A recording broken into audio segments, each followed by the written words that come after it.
Learn the most advanced recruiting techniques. Land the most desirable talent. Launch your company towards massive success. This is the Higher Power Radio Show with Rick Girard. I want to work with really smart people. And here's a list of schools that this person will have graduated from, said Lawrence, the CEO. I do not want to interview anyone who hasn't come out of one of these schools. Now, my gut reaction was simply to say no thanks and exit the meeting. After all, this CEO is going to be pretty difficult to work with. But my response back was simply confirmation bias. See, we favor information that confirms our worldviews, and this helps us to reduce any cognitive discomfort that discounts our values and realities. As entrepreneurs, we are more susceptible to this bias because we are so focused on the task at hand. This reduces our ability to objectively make decisions that are best for our business. Now, Lawrence laughed, grabbed his sheet of paper, threw it in the trash, and said, "Okay, find me smart people." The truth is, the strongest people often surface in the most unexpected ways, and your bias clouds your vision of the truth. I'm Rick Girard, and welcome to the Higher Power Radio Show. Our mission is to help entrepreneurs win hires. We share insights from top-performing rebel entrepreneurs, disruptors, and industry experts like our guest today, Mr. Bruce Marable. He is the co-founder and CEO of Employee Cycle, the all-in-one people dashboard. Bruce is a Philly-based serial tech startup founder. And when Bruce is not helping HR leaders better use data to make smarter workforce decisions, he's making music playlists on Spotify, taking care of himself at the boxing gym, or hunting for the best bread pudding around town, which is what makes Bruce the perfect expert for today's topic. Bruce, welcome to the Higher Power Radio Show. Thank you. By the way, that was such an official opening to the podcast. Well, thank you. That was so official. Wait, where is the best bread pudding in town? Philly? In Philly, there's a place called North Third. Shout out to North Third for making bread pudding that tastes like French toast. Okay. It's amazing.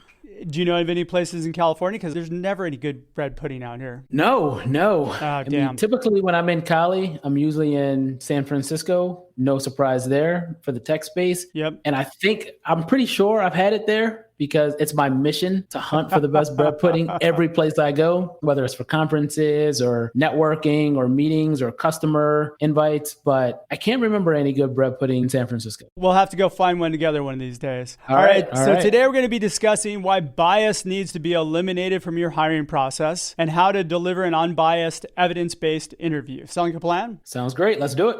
So, according to Wikipedia, bias is defined as a disproportionate weight in favor of or against an idea or thing, usually in a way that is closed-minded, prejudicial, or unfair. Now, it's true we all have bias. It's important to eliminate it for one simple reason, and that's your company's success. Yep. So why is it important that we actually have to eliminate bias from our company? Well, it's one simple reason. It's to create a fair and transparent hiring process. Historically, people have added a lot of unnecessary BS bias into the hiring process, whether they've actually known that they were doing it or not. And that bias comes in a bunch of different ways. Asking employees different questions, having biased filled keywords and terms and job descriptions, and all of it at the surface needs to be removed so that you can hire a diverse, inclusive, and equitable workforce, because all the stats show that companies that have a diverse workforce actually succeed better, are more profitable, and are the leaders in their industry. And this is really as simple as how you approach your interview. The fact of the matter is most companies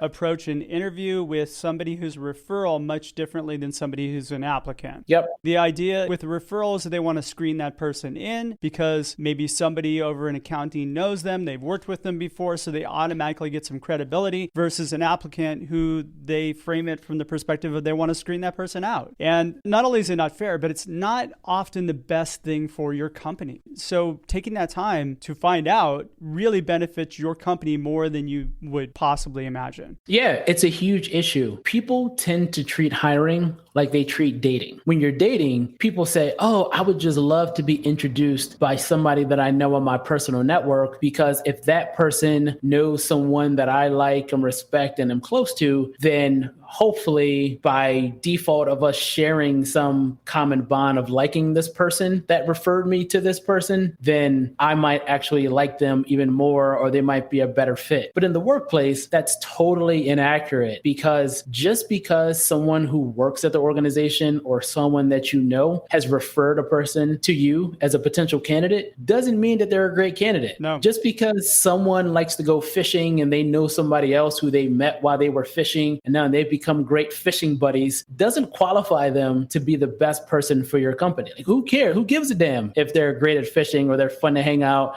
on the boat in the middle of the lake? That doesn't mean that they're qualified or that they're a great fit or that they're even should be hired at your company to do any of the jobs just because they were referred by somebody who you think has a great way to adjust or figure out who are great people for your company. And it's been proven over and over again that a more diverse culture, a more diverse company affects the bottom line of the organization tremendously. I know it equates to quite a bit more revenue and higher productivity for the company. Right. And who doesn't want more revenue or more productivity? Even just for those two things, why wouldn't you create a more diverse workforce to make more money and to get more work done? What other issues do you see that companies have as far as bias goes, how it affects them? Sure. So in order to really figure out how companies are affected by bias, you really have to start from how are companies creating bias in the hiring process. And so to go into some of those examples, as I mentioned earlier, part of bias in the hiring process is in the job description. So this is pretty well known, but for those who don't know, there are terms and keywords that you can put inside your job description that may sound like you're actually looking and filtering for the right candidate, but in all honesty, you're actually pushing people away. For instance, the best known example is using terms like must have 3 to 5 years of experience or must have done certain things in order for you to apply to this role. And studies have shown that because men, you know us, we're saying, oh, if the job says 10 years of experience and I only have one, I'm going to apply, because stereotypically as a man, I'm overconfident in my abilities, even though I don't have the quality or the qualifications to work for this job. Whereas stereotypically and historically, women have been more accurate with their perceived abilities and really looking at the fine details of what the job description says. And so if the job description says you need 10 years, unfortunately, a woman might see that as, well, I've only had 9.9999 years, and so I'm not going to apply. So that's just one example of how you can unintentionally have some bias and eliminate certain candidates in your hiring process, even though you thought that that was the best place to do it. Quite frankly, when somebody looks at the must-haves in a job description, if it's you must have done exactly what we're looking for you to do, you're not going to want to do that job because I'm doing it right now. Right. So why would Right. you have must-haves? Right. You're better off putting out performance metrics on what needs to be achieved in your first 90 days, 6 months, a year that you're going to be within the organization. So at least you know what kind of work you're going to tackle. You have a roadmap. That's a great point. Yeah, that's a great point. Yeah, it should be aspirational. Yeah. You've already done this, and now here are the things that we want you to grow into, because you also want this role to be challenging for the person. And that's such a great point. If more companies looked at it like that, then they definitely would be looking at people to grow into the role, because that creates value for both parties versus just saying, okay, if you've already done all these things, then come in and then you'll do more of that. That's just a waste of time. We'll have you do more of that for less money. Exactly. That doesn't make any sense, the logic behind it. So let's talk about biases, because I did some research on different types of biases. And what's interesting, you talk about overconfidence. That's actually a bias. Yeah. So the first one, overconfidence, it's a subjective confidence in your ideas and your decisions. A lot of us suffer from that. I mentioned in the top of the show the confirmation bias. Entrepreneurs are 100% subject to confirmation bias. We've learned things and we think our ideals are set. And what we're doing is we're trying to take our pre-existing beliefs and devalue any contradictory information because we know what's best. There's an illusion of control, which is the overestimate of your ability to control a situation or an outcome. So you're the CEO of a company, things are starting to go well. That's when you go into illusion of control bias, because now you're the king of the world. Anchoring and adjustment bias is kind of an interesting thing. Taking your past experience and using that to predict your plans for the future without actually bringing in outside ideas to challenge that. And then I'm just going to leave it with the last one, which is so me, which is optimism bias. And I think most entrepreneurs suffer from this. I'm going to get funding.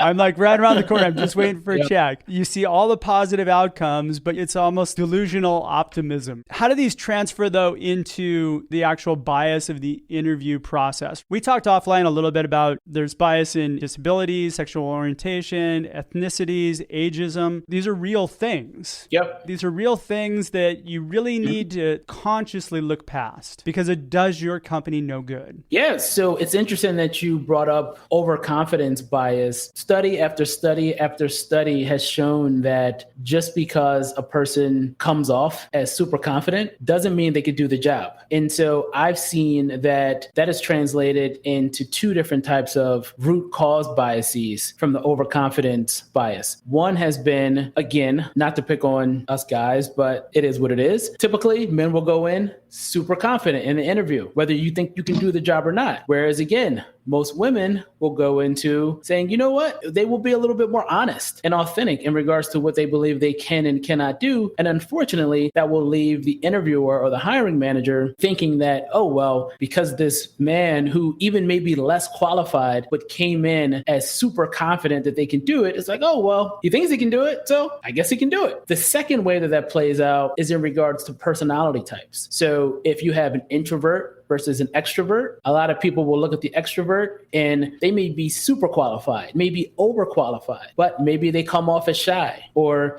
they speak less in the interview. They're still nailing the questions. They're still giving you the answers you want to hear, but they just might not be saying it with the same level of energy, or they just may be more quiet than this other person. And again, you may give the louder person who is speaking more energetically the role because this person just didn't seem like, again, they were as confident. So those are some of the things that you definitely should be looking out for during the interview and checking yourself as you're hearing people talk, as you're listening to people, as you're looking at people, especially when it comes to either gender bias, disability bias, bias against people of color or ethnicity, ageism, whatever it is. Make sure that you're checking yourself. And if you feel that you're going down this slippery slope of automatically assuming something or looking for this person to validate what you already believe about this person or these groups of people, then you should check yourself and say, oh, wait, hold on. I didn't get that from this person. I already believe this about this person or this group of people. Let me check myself, reset, and go back to giving this person the benefit of the doubt that they are qualified until they give me a reason to believe that they're not. In an interview, you want the information that you don't want to hear. You want to dig underneath the hood and understand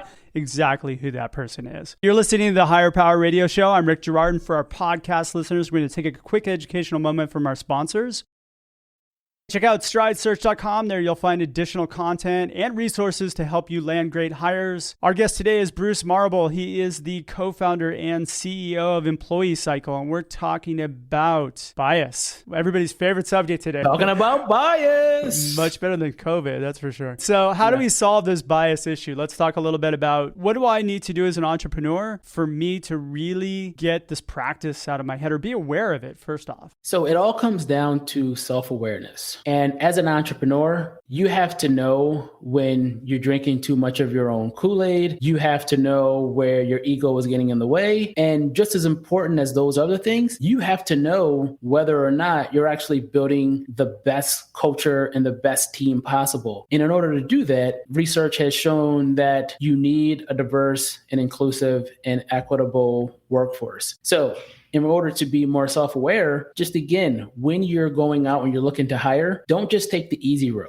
With customers, I think it's an inverse relationship or strategy when it comes to customers versus employees and hiring. Because on the customer standpoint, you wouldn't necessarily want to go out of your way to try to find customers that may be or perceived to be harder to find because you want a diverse set of customers. You're going to try to get as many customers that look alike as quickly as possible because that shows that you have product market fit and you're great in that specific industry or segment. But that's not the case from an employee or a hiring standpoint. You actually want to go, whether you call it out of your way or out of your network or out of your comfort zone, to be able to find people from diverse groups so that you can hire them and make sure that they don't just look like you, talk like you, stop with the BS. I want to work with somebody who I can grab a drink with, or if I was stuck in an elevator or stuck at an airport, all of that is totally bullshit. What you need to do is make sure that you're finding the most qualified person. And if you find people that don't look like the ideal person that you thought was going to fill that role, take that out of your brain, understand that you're feeling that way so that you're catching yourself, and don't beat yourself up about it. Just say, oh, you know what? I almost discounted this person out because I didn't think that they look like or talk like or acted like the person that I thought. But now that I've understood that, and now I'm self-aware enough to know that that's what I'm doing, I don't necessarily have to tell anybody I'm doing it or beat myself up. I just try to get over it, remove it, and then continue to move forward with that specific candidate, knowing that that's what I was thinking before, and then try to remove it. So hopefully I'm giving them a fair shot. So we're talking about starting with your mindset here. You really need to be self-aware of the fact that people are different, and different people in your organization are good. They're going to help you grow.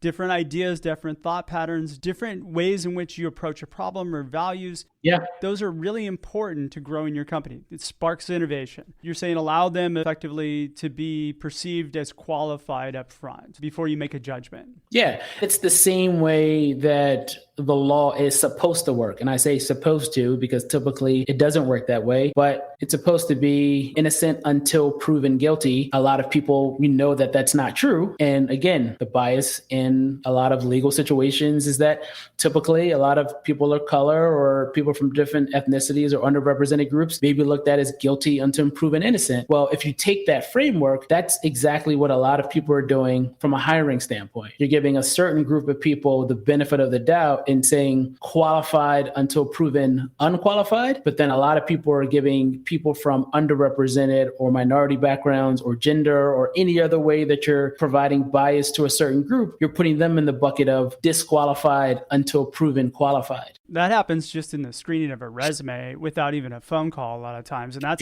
that's problematic. Exactly. You really need to talk to anybody who jumps through your hoops. Whatever you put on your job description, they respond back, they give you a cover letter, they take the time to do it. You need to respond to those people and give them the benefit of the doubt. So I agree with you 100% on that. What about things like degrees? Are they important? So it's interesting.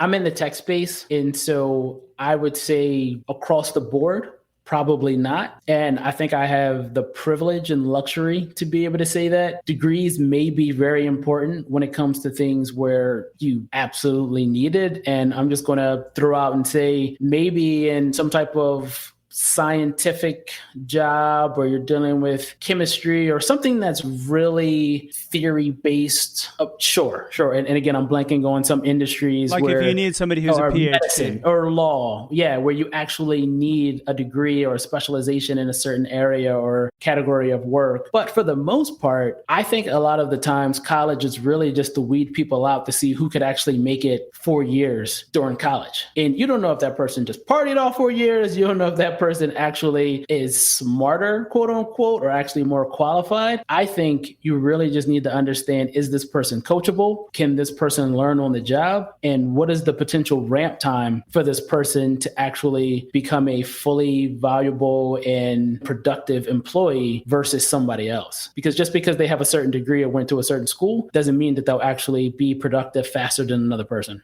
I have a friend who went to an Ivy League school, and that person's a cook right now. He's a great cook, but he got a business degree. Everything. Yeah. He was okay in school, but he didn't do great. So the assumption that somebody is going to do well at your company because they come out of either your favorite college, or this is an even bigger mistake, out of a company that you really want to see people out. Like, I call them vanity hires. I've got a chance to hire somebody who's out of Google. Oh my God, they're going to crush it for us. That's just an assumption that's made that often doesn't work out for a lot of people. But I think degrees are important for maybe the first couple of years. But if somebody doesn't have a degree and they've been working in a field for a long time, their experience is far more valuable than the piece of paper they bring to the table. Absolutely. I totally agree. And I like the term that you use, vanity degrees or vanity jobs. Yeah. What we're all doing when we're looking at degrees or anything else like that is we're trying to de-risk the candidate. And so we're saying, where'd you go to school? Okay, de-risk school. What was your GPA? De-risk that. Where did you work before? De-risk. But there really isn't that much information or that much data that proves that when you de-risk by those variables or those factors that you're actually going to get better employees. No, I don't think that you do. Ultimately, if somebody's super passionate about your company and they bring a level of skills that you need, plus there's the ability for them to grow, then guess what? They're going to crush it for you. That's really what it boils down to. All right, so we've got the mindset covered. What about actions? What actions do you need to take as an entrepreneur in order for you to really get the right people on board and eliminate this bias issue? So the first thing that you need to do is get in the mindset of being open to source, interview, and hire a diverse set of candidates. Because if you don't have your mind in the right place to be open to this, then it doesn't matter what you do after that. You already have this systemic bias in you that you've internalized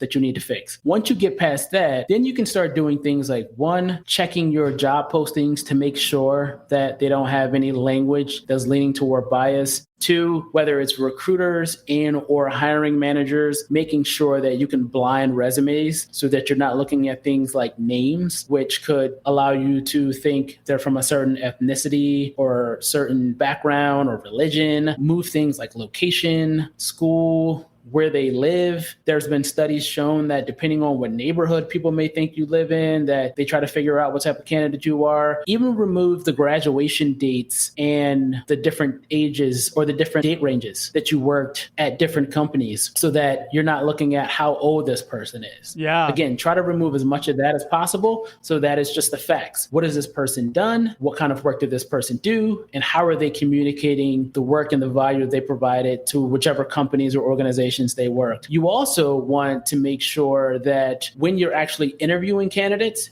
after you've removed the bias to be able to source candidates from a diverse candidate pool, that you're actually interviewing candidates with the same standardized interview. So studies have shown that whether it's a candidate that's a referral or somebody that looks like you, talks like you, went to a certain school, whatever that thing is that resonates with you, all of a sudden that interview process goes from these rigid questions, like if you were 2 centimeters tall and inside of a blender, then how would you jump out? Maybe you're asking really crazy, weird questions like that, to all of a sudden, now when you realize they were part of a frat or went to a school that you know or a cool company that you like, it goes from, hey, so tell me about the last thing you ate, or what does your Instagram look like, or whatever. And now all of a sudden you're giving them softball questions because you have likability bias. And so you want to make sure that you standardize the interview questions so that everybody's interviewing the same way with the same format and also talking to all the same people across the same stages throughout the full interview process so that you're comparing apples to apples. Your interview should never, ever, ever be a social conversation. Maybe the first minute just to get to know somebody and get comfortable with them or make them feel comfortable, but it should always be the same questions. And I'm going to take it a step further. You should be assigned the questions by whoever's leading the interview process. So absolutely, we do this pretty stringently. Like, your interviewer number 2, here's your 4 questions. Go. And you're trained on how to actually ask those questions, how to dig deeper on those questions to get the evidence that you need to support a yes or a no. And here's another little rule or a little tip you should put in play. It should be more difficult to say no than it is to say yes. Meaning, I just didn't like the person is not a valid reason for you to say no. But hey, this person didn't really fit based on this evidence that they actually gave me about this, and this. Or the other BS version of I didn't like this person is, this person doesn't seem like a good culture fit. Which, what does that even mean? No, okay, based on what? So you need to take that a step further. You got to challenge all your interviewers, because that tells me nothing. That just means I didn't like this person. That's not a good enough reason to pass on somebody. So what does that actually mean? And we found that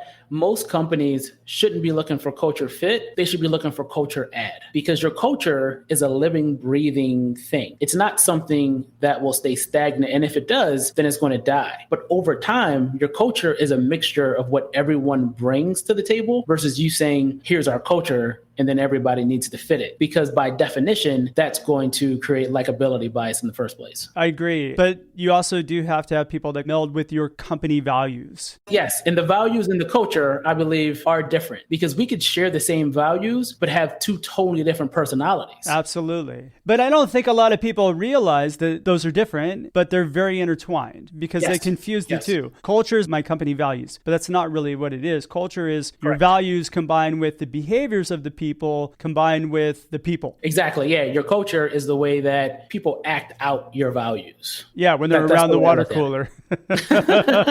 Right. When you're not around. Right. Shoot, you know what, Bruce, we're just about out of time for today's show. What would be 2 or 3 key takeaways that you can give the audience that can plug into their business today? First thing, make sure that you have the right mindset to go into hiring, being open to hiring individuals from all types of diverse backgrounds, maybe whether they are existing backgrounds that you have in your company today or not. Just make sure that you have that right mindset. And look at yourself first. Exactly. The second thing that I would do is to make sure that your recruiting and sourcing process is really open to eliminate bias. And from that, I mean, make sure that you are plugging into networks that won't give you the same cookie cutter candidate, but that they'll give you a diverse source and diverse pool of candidates. And then the third thing is to make sure that you're standardizing the interview. So if you have the right mindset to be open to diversity and eliminate bias, if you make sure that the sourcing process is eliminating bias by not just making your filtering process so slim that no one from an underrepresented group can go in, then you're in a good place. And then ultimately, if you're standardizing the interview process, hopefully you should be in a good place to be able to move all those candidates to the funnel. And then the best person, regardless of their background, will get hired. Exactly. And make it more difficult to say no than it is to say yes. Yes, sir.